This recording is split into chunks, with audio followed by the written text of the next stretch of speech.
Then the man led me out northward into the outer court, and he brought me to the group of chambers opposite the temple courtyard and the outer wall on the north side.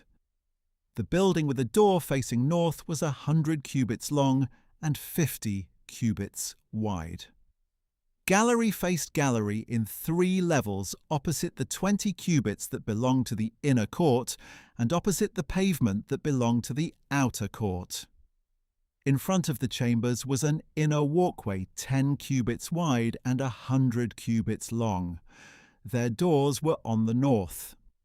Now the upper chambers were smaller because the galleries took more space from the chambers on the lower and middle floors of the building.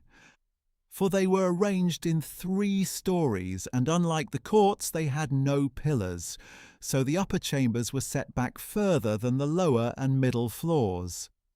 An outer wall in front of the chambers was 50 cubits long and ran parallel to the chambers and the outer court.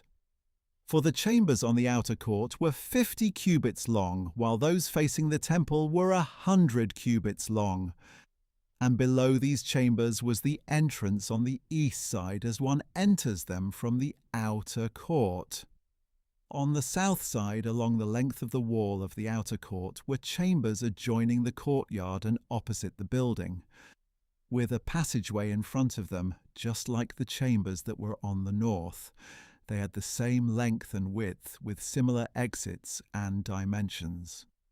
And corresponding to the doors of the chambers that were facing south, there was a door in front of the walkway that was parallel to the wall, extending eastward.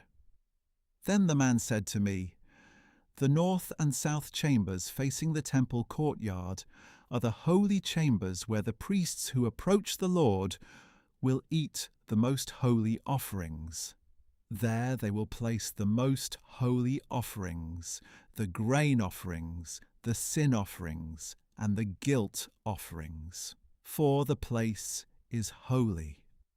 Once the priests have entered the holy area, they must not go out into the outer court until they have left behind the garments in which they minister, for these are holy.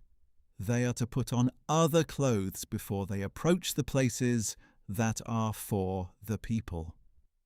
Now, when the man had finished measuring the interior of the temple area, he led me out by the gate that faced east, and he measured the area all around. With a measuring rod, he measured the east side to be 500 cubits long. He measured the north side to be 500 cubits long. He measured the south side to be 500 cubits long. And he came around and measured the west side to be 500 cubits long.